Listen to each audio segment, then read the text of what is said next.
Hello everyone, আজকের ক্লাসে তোমাদের সবাইকে স্বাগতম। আজকের ক্লাসের বিষয়টি হচ্ছে রেওয়ামিল। খুবই সিম্পল একটা চ্যাপ্টার। যদি বেসিক কনসেপ্ট কিছু তোমাদের ক্লিয়ার থাকে, এই চ্যাপ্টারে যতগুলাই কোয়েশ্চেন আসুক না কেন, যেভাবে আসুক না কেন, you will get full marks, I hope. So সেই সিম্পল বিষয়গুলো আমরা একটু শর্টকাট আজকে বোঝার চেষ্টা করব। রেওয়ামিল বোঝার জন্য তোমাদের যে জিনিসটা বুঝতে হবে, আমাদের হিসাব বিজ্ঞানে কয়টা টোটাল হিসাব আছে, অর্থাৎ হিসাবের কয়টা প্রকারভেদ করা যায়। আমরা জানি হিসাবকে টোটাল 5 ভাগে ভাগ করা যায়। আধুনিক হিসাব বিজ্ঞানে হিসাবকে 5 ভাগে ভাগ করা যায়। প্রথম ভাগটা হচ্ছে সম্পদ। প্রথমটা ভাগটাকে আমরা কি বলি? সম্পদ। এবং দ্বিতীয়কে আমরা বলতে পারি দায়। এরপর আছে মালিকানা সত্ত্ব। তারপর আছে হচ্ছে আয়। এবং এরপর হচ্ছে ব্যয়। হিসাব বিজ্ঞানে এই 5টা হিসাব নিয়ে বেসিক্যালি আমাদের সব কিছু কাজ করা হয়। তো এখন তুমি যখন কোনো একটা জাবেদা লিখবা, জাবেদার মধ্যে ডেবিট ক্রেডিট করতে হয়। এখন কোনটা ডেবিট হবে কোনটা ক্রেডিট হবে সেটা বোঝার জন্য একটা শর্টকাট আছে। সেই শর্টকাটটা কি? যেমন মনে করো আমাদের সম্পদ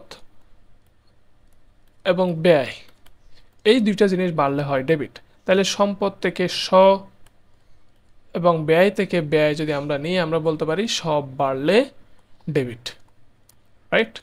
একইভাবে আরেকটা আছে, সেটা হচ্ছে আয়। প্রথমত আমরা দেখতে পাচ্ছি আয়, তারপর হচ্ছে দায়, মালিকানা সত্ত্ব। এই 3টা জিনিসের মধ্যে আমরা যদি প্রথমগুলা নিই, প্রথম থেকে আয়, দ্বিতীয় থেকে দায় থেকে আর মালিকানা সত্ত্ব থেকে আদম, তাহলে আমরা বলতে পারি আদম বাড়লে হবে ক্রেডিট। তাহলে জিনিসটা একটু বোঝার চেষ্টা করো। সব সম্পদ এবং ব্যয় বাড়লে হবে ডেবিট, আর আয় দায় মালিকানা সত্ত্ব এই 3টা বাড়লে, এগুলো হচ্ছে বাড়লে, শুধু বাড়লে কি হবে সেটা আমরা দেখতে পাচ্ছি ক্রেডিট। দেখো, একটা অ্যাকাউন্টসের একটা হিসাবের আমরা যখন বলি নগদান হিসাব, তারপর হচ্ছে আসবাবপত্র হিসাব, হ্যাঁ, তাহলে এই হিসাব, এরকম হিসাব আমরা সম্পদ না দায় না মালিকানা সত্ত্ব সেটা বুঝতে পারলেই কিন্তু আমরা ডেবিট ক্রেডিট করে ফেলতে পারবো। এখন রেওয়ামিল জিনিসটা আসলে কি? আমরা রেওয়ামিল কেন করি? রেওয়ামিল তোমার অবশ্যই একটা হিসাবের মানে বাধ্যবাধকতাভাবে করতে হবে সেরকম কোনো বিষয় না। এটা আমাদের করতে হয় হিসাবের গাণিতিক শুদ্ধতা যাচাইয়ের জন্য। গাণিতিক শুদ্ধতা মানে কি? এখানে দুইটা কলাম থাকে, টাকার কলাম, একটা হচ্ছে ডেবিট আর একটা হচ্ছে ক্রেডিট। যখন তুমি বুঝতে পারবা যে ডেবিট এবং ক্রেডিট টাকার অঙ্ক সমান, দুইটার যোগফল সমান, তখন সেটা ধরে নেওয়া হয় সেটা আমাদের হিসাবে যতগুলো হিসাব আছে সবগুলা গাণিতিকভাবে সঠিক আছে। এটা হওয়ার একটা রিজন হচ্ছে আমার যদি দুতরফা দাখিলা পদ্ধতি, এই দুতরফা দাখিলা পদ্ধতি অনুযায়ী আমরা দুইটা হিসাব লিখি। একটা মনে করো নগদান হিসাব লিখলে আর একটা আসবাবপত্র হিসাব লিখি, এই দুইটা হিসাবে কিন্তু আমরা সেম পরিমাণ টাকা লিখি। এই সেম পরিমাণ টাকা লেখার কারণেই কিন্তু আমার রেওয়ামিলটা মিলে যায়। এখন ব্যাপারটা হচ্ছে আমার হিসাবের গাণিতিক শুদ্ধতার জন্য আমার রেওয়ামিলটা করতে হয়। রেওয়ামিল করার জন্য আমরা যে টাকাগুলা পাই, অ্যামাউন্টগুলো পাই, সেগুলো কোত্থেকে আসে? দেখো, একটা লেনদেন যখন আমরা সংগঠিত করি বা আমাদের প্রতিষ্ঠানে যখন একটা লেনদেন সংগঠিত হয়, প্রথমে আমরা লিখি জাবেদায়। জাবেদা থেকে সেই জাবেদার অ্যামাউন্টগুলো আসে খতিয়ানে। এখন খতিয়ানে একটা আমরা ব্যালেন্স করি, অর্থাৎ খতিয়ানে একটা জ্যার বের করি। ওই জ্যার নিয়ে আমাদেরকে রেওয়ামিল প্রস্তুত করতে হয়। এখন সেই রেওয়ামিলটাতে তুমি যা বসাবা সেটা কি ডেবিট হবে না ক্রেডিট হবে, সেই হচ্ছে তোমার এই চ্যাপ্টারের পুরোপুরি বিষয়। তোমার এই অধ্যায়ে কয়েক ধরনের কোয়েশ্চেন আসতে পারে। প্রথমত তোমাকে কিছু পরিমাণ নির্ণয় করতে বলতে পারে, যেমন তোমার বিক্রিত পণ্যের ব্যয় কত হবে, সমন্বিত ক্রয় কত হবে, মোট আয় কত হবে, মোট ব্যয় কত হবে, পরোক্ষ ব্যয় কত হবে, সেরকম কিছু বিষয় আসে। তুমি যদি আয় এবং ব্যয়গুলো চিনো মোটামুটি সেগুলো হয়ে যাবে। তবে সমন্বিত ক্রয়, বিক্রিত পণ্যের ব্যয়, সেগুলো আমরা অবশ্যই দেখিয়ে দেব, সমস্যা নাই। খ নাম্বারে তোমাকে একটা রেওয়ামিল প্রস্তুত করতে হতে পারে, অর্থাৎ তোমাকে একটা ওষুধ হয়তো রেওয়ামিল দেওয়া থাকবে অথবা কিছু ব্যালেন্স দেওয়া থাকবে, সেগুলো তুমি প্রশ্ন দেখলে বুঝতে পারবা। সেগুলোকে জাস্ট ডেবিট এবং ক্রেডিট বসিয়ে তুমি একটা রেওয়ামিল প্রস্তুত করবা। আমরা আজকে একটা করবো অবশ্যই, যদি একটু ধৈর্য ধরে তুমি থাকো আর কি। তারপর হচ্ছে তোমার মোট সম্পদের গ নাম্বারে বের করতে পারে মোট সম্পদের পরিমাণ, নেট মুনাফার পরিমাণ বের করতে পারে। আয় থেকে ব্যয় বাদ দিলে, আয় মাইনাস ব্যয় করলে তুমি যেটা পাবা সেটা তোমাকে বের করতে হতে পারে। সেরকম কিছু নর্মাল জিনিসপত্র বের করতে হয়। তবে যে ডিফারেন্ট জিনিসটা যেটা আছে এই চ্যাপ্টারের মধ্যে, সেটা হচ্ছে তোমার একটা রেওয়ামিল প্রস্তুত করতে হবে। অনেক সময় তোমাকে জাবেদা করতে বলতে পারে, যে সমন্বয় জাবেদা করতে বলতে পারে। সমন্বয় জাবেদাও আমরা অবশ্যই দেখবো ইনশাল্লাহ। এই সমন্বয় জাবেদা খুব ইজিলি কিভাবে করা হয় সেটাও আমরা দেখবো। তবে আজকের ক্লাসে আমরা রেওয়ামিলের মধ্যে যতগুলো অ্যাকাউন্ট আছে সেই অ্যাকাউন্টগুলো ডেবিট হবে না ক্রেডিট ক্রেডিট হবে সেটা একটু আমরা বোঝার চেষ্টা করব।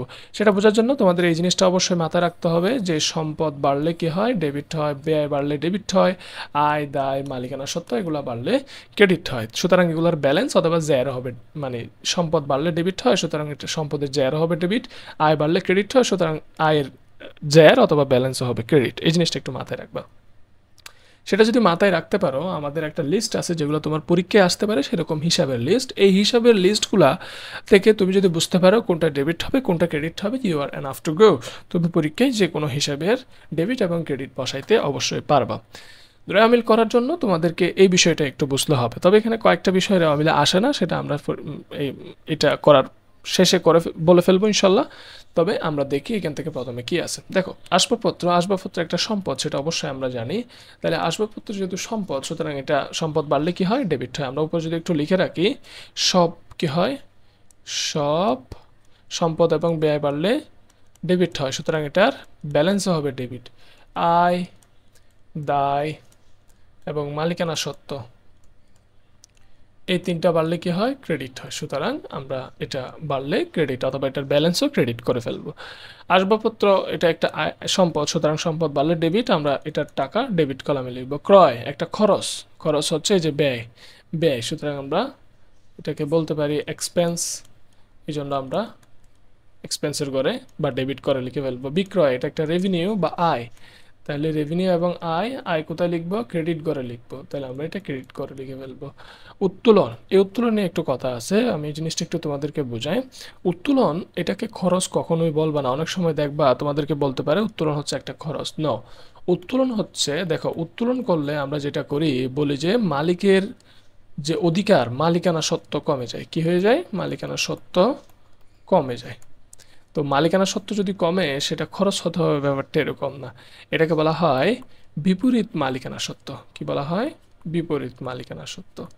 অর্থাৎ মালিকানা সত্ত্বকে এটা বাড়ায় না, উত্তোলন যদি সংগঠিত হয় মালিকানা সত্ত্ব থেকে মাইনাস হয়ে যায়, সে কারণে আমরা এটাকে বলি বিপরীত মালিকানা সত্ত্ব। দেখো, মালিকানা সত্ত্ব বাড়লে কি হয়, ক্রেডিট হয়, সুতরাং বিপরীত মালিকানা সত্ত্ব বাড়লে কি হবে, বিপরীত হবে, এই যে এটার বিপরীত হবে, ডেবিট হবে।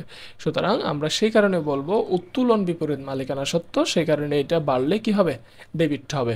নট বিকজ অফ উত্তোলন একটা খরচ, এটাকে খরচ কখনো বলবা না। এটা আমি অনেক জায়গায় দেখছি যে অনেকে এটাকে খরচ বলে চিহ্নিত করে। নো, এটাকে কোনোভাবে খরচ লিখে যাবে না, এটা একটা বিপরীত মালিকানা সত্ত্ব, দ্যাটস ওয়াই এটাকে আমরা বলি ডেবিট। তাহলে সেই হিসাবে আমরা ড্রয়িংস এটা বিপরীত মালিকানা সত্ত্ব, ডেবিটে লিখবো। বিমা খরচ, এটাকে ডেবিটে লিখবো। যন্ত্রপাতি সম্পদ, এটাকে আমরা ডেবিটে লিখবো। মেরামত একটা খরচ, মেরামত যদি থাকে সেটাকে তোমরা খরচ নামে লিপিবদ্ধ করবা। প্লান্ট মেশিনারি কলকবজা সেরকম যাই থাকুক না কেন, ডেবিট। প্রাপ্য হিসাব, তুমি মানুষের কাছ থেকে ভবিষ্যতে টাকা পাবা, ভবিষ্যতে কোনো কিছু পাওয়ার যদি এখানে পসিবিলিটি তৈরি হয়, তখন আমরা সেটাকে সম্পদ বলে চিহ্নিত করি, ভবিষ্যতে আমরা পাবো। প্রাপ্য হিসাব, সে কারণে আমরা এটাকে ডেবিট বলে চিহ্নিত করবো, কারণ এটা একটা সম্পদ।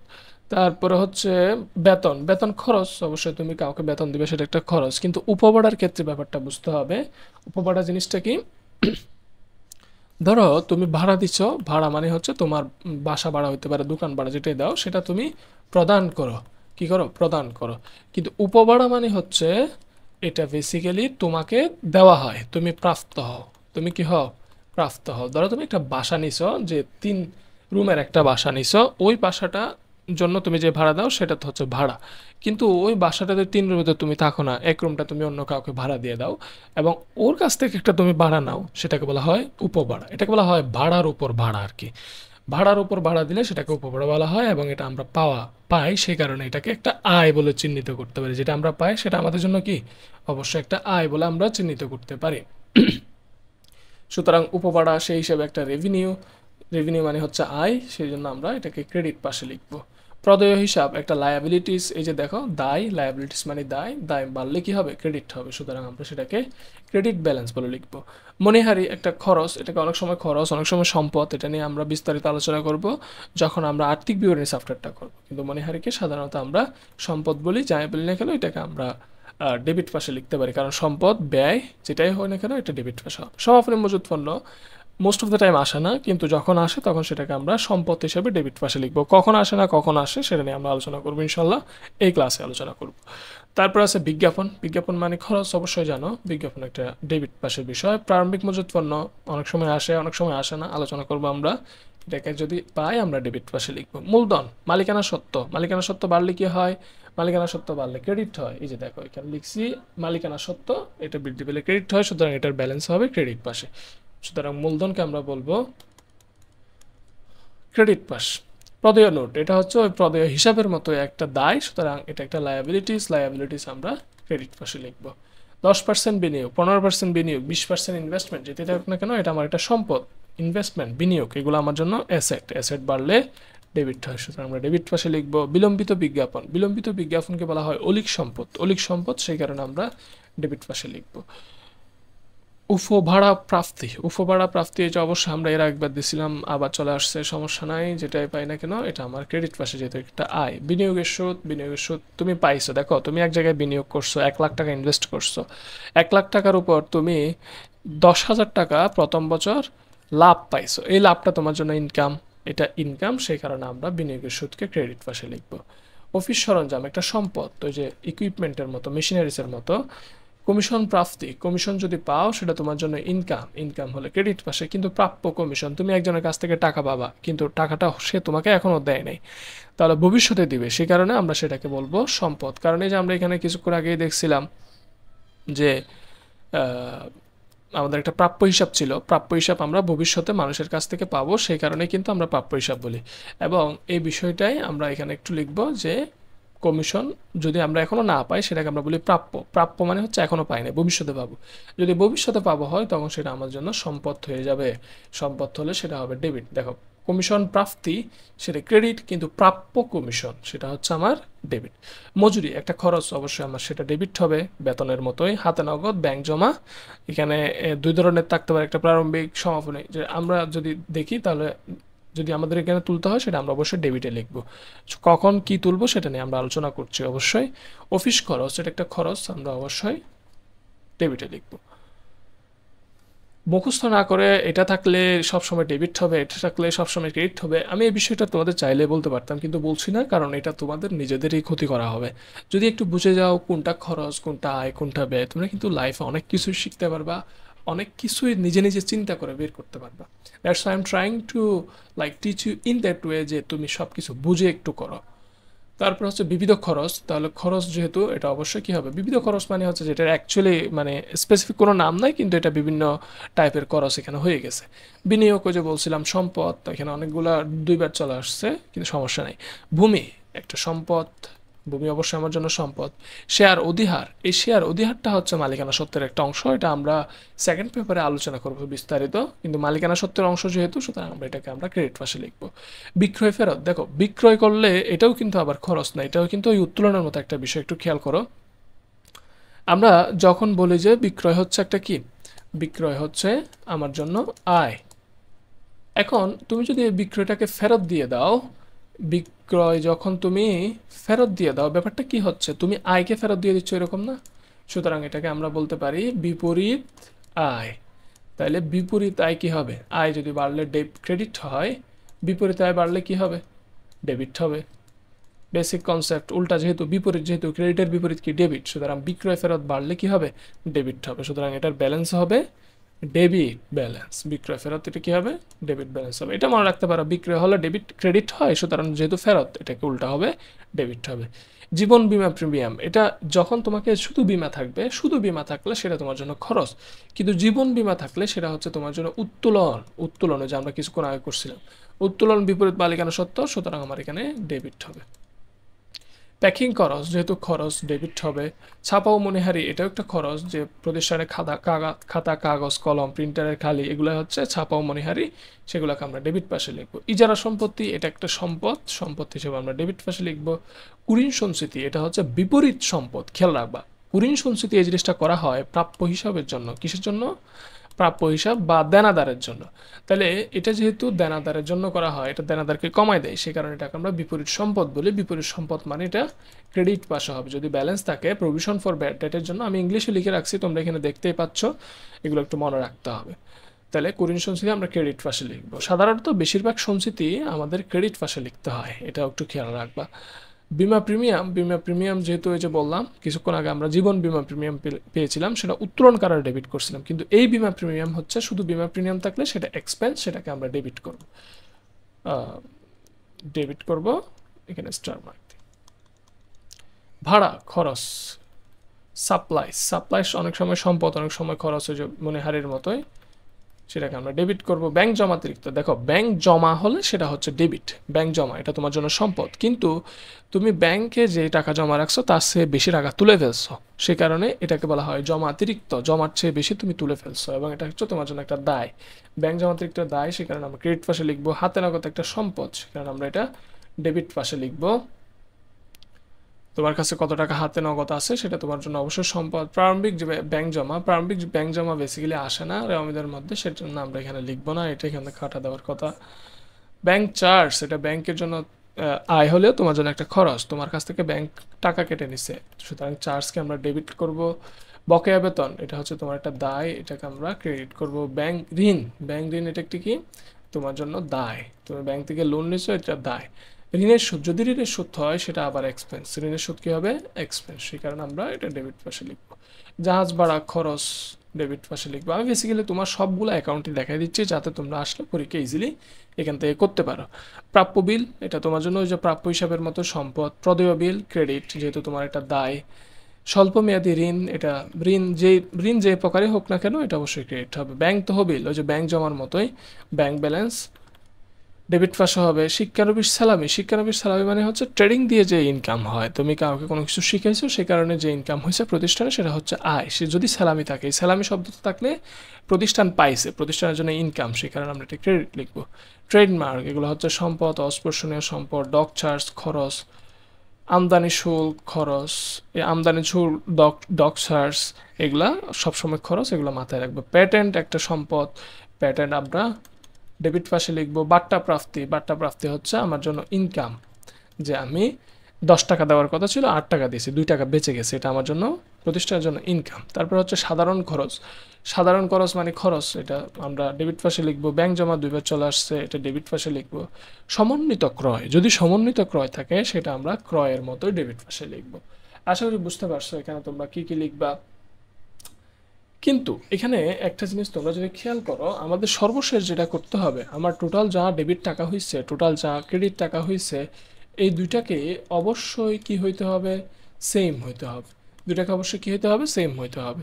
অনেক সময় সেটা সেম হবে না, মনে করো আমি এটাতে পাইলাম 100, এটাতে পাইলাম 90, তাহলে এটা তো সেম হইলো না। তখন আমি যে কাজটা করব, আমি একটা অনিশ্চিত হিসাব নিয়ে আসবো অস্থায়ীভাবে। পরীক্ষায় যদি তোমাদের এরকম না মিলে, তোমরা অনেকবার চেষ্টা করছো সবগুলো যোগ বিয়োগ 2-1বার করে দেখছো কিন্তু মিলতেছে না, তখন তুমি একটা কি আনবা, অনিশ্চিত হিসাব আনবা। কত টাকা লিখবা, যে এটার মধ্যে পার্থক্য কত, যেটাতে কম 10 টাকা আমি সেখানে বসাই দেবো। যেটা যদি 10 টাকা বসাই তাহলে এটা টোটাল কত হয়ে যাবে, টোটাল হয়ে যাবে 100 টাকা। তাহলে এই যে রেওয়া মিলে আমরা যখন এই দুইটা সেম পাবো, তাহলে আমার রেওয়া মিল কিন্তু এখানে করা শেষ। এখন তোমরা যখন এরকম রেওয়া মিল করতে যাবা তখন একটু খেয়াল করবা যে রেওয়া মিলের মধ্যে কয়েকটা বিষয় কিন্তু আসে না। কয়েকটা বিষয় বলতে কি কি আসে না ভাইয়া? প্রথমত, তোমার যদি প্রারম্ভিক ব্যাংক ব্যালেন্স থাকে, প্রারম্ভিক ব্যাংক জমা, আমরা কিন্তু একটা দেখছি ওখানে যে আমরা প্রারম্ভিক ব্যাংক জমাটা লিখি নাই, এগুলা তোমার রেওয়া মিলে কখনোই আসবে না। তারপর হচ্ছে প্রারম্ভিক নগদ টাকা যদি থাকে সেটা তোমার আসবে না, প্রারম্ভিক নগদ টাকা।